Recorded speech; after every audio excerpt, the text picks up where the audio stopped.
पोपटलाल पूरे दिल्ली शहर में बड़ी बड़ी डींगे मारने के लिए प्रसिद्ध था। साथ ही वो अव्वल दर्जे का पेटू भी था। उसकी इस आदत के चलते कोई भी आदमी उसे अपने घर भोज पर नहीं बुलाता था। फिर एक दिन पोपटलाल अपनी बहन के घर जाता है जो दूसरे शहर में रहती थी। अरे पोपटलाल, बड़े दिनों के बाद तुझे मेरी याद आई। माय डियर बहना, तू तो जानती है मैं अपने कारोबार में कितना व्यस्त रहता हूँ।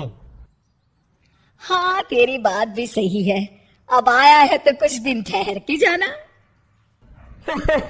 अरे दीदी, ये भी कोई कहने की बात है। श्यामा देवी पोपटलाल को रहने के लिए एक कमरा दे देती है। अगली सुबह पोपटलाल जोर जोर से गरारे करना शुरू कर देता है।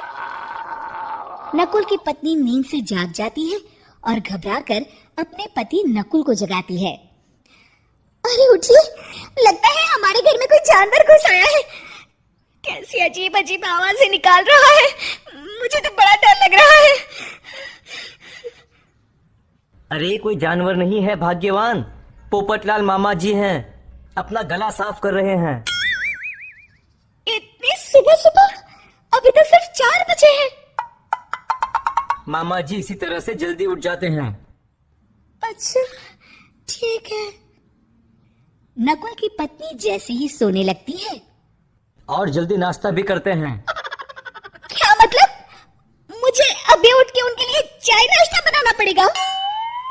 हाँ। अरे मर गई रे, अब मेरा क्या होगा?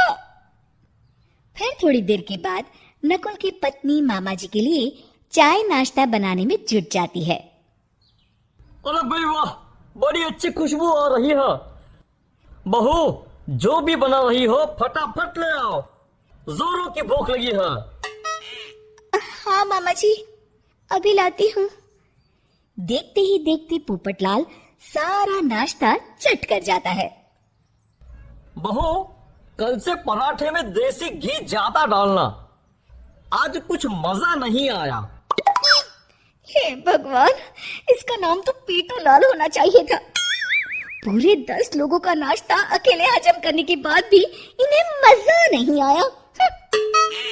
इस तरह रोज पोपटलाल सुबह सुबह घर के सभी लोगों को नींद से बेवक्त जगा देता था और हमेशा खाने की उल्टी सीधी फरमाइश करते रहता था। देखते ही देखते गुप्ता परिवार की दिनचर्या अस्त व्यस्त हो जाती है। अरे भाई, खाने का असली मजा तो इस घर में है। अरे माँ, ये पोपटलाल मामा यहाँ और कितने दिन रुकेंगे? ये अकेले इतना खाना खा जाते हैं कि आज राशन वाला मुझसे पूछ रहा था कि अरे भाई, क्या आप लोगों ने घर में हाथी पाल लिया है? अरे बेटा, अब घर के मेहमान को कोई सीधे मुंह कैसे निकाल सकता है? माँ जी, अब बर्दाश्त की इंतहा हो गई है। मैं अकेले इतना काम नहीं कर सकती। आखिर मैं भी इंसान हूँ। मैं कल ही अपने मायके चली जाऊंगी। अरे भाग्यवान, हम सबको मुसीबत में अकेला छोड़कर तुम कहाँ जा रही हो? जरा सब्र करो, मैं कुछ सोचता हूँ। अगले दिन एक डॉक्टर साहब उस घर में आते हैं। अरे नकुल बेटा, ये डॉक्टर यहाँ क्यों आया है? अरे मामा जी, माँ की तबीयत बहुत खराब है। तबीयत तो खराब होगी ही, तुम लोग उल्टा सीधा खाना जो खाते रहते हो। देखो नकुल, मैं तुम्हारा फैमिली डॉक्टर हूँ, इसलिए आज से मैं जो कहूँगा तुम सबको वही खाना रोज खाना पड़ेगा। आजकल कितनी बीमारियां फैल रही हैं, पता भी है तुम्हें? आज से तुम सब सिर्फ सलाद और करेले का जूस पियोगे, समझे? डॉक्टर अंकल, आप ठीक कहते हैं। पोपटलाल घबरा के, अरे क्या खाक ठीक है भांजे, ये डॉक्टर सीधे सीधे हमें घास फूस खाने के लिए कह रहा है।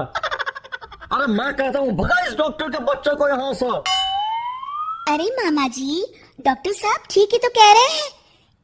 इसी बहाने आपका इतना बड़ा पेट जो बाहर निकला हुआ है वो अंदर हो जाएगा। इस तरह गुप्ता परिवार रोज खाने में सिर्फ सलाद खाना शुरू कर देता है। बेचारे पोपटलाल का बुरा हाल हो जाता है। ये लीजिए मामा जी, ताजा ताजा करेले का जूस। अरे नहीं नहीं बहू, मैं मरने से पहले मरना नहीं चाहता।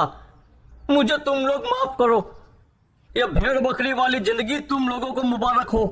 मैं तो चला यहाँ से। पोपटलाल अगले दिन ही घर छोड़कर चला जाता है।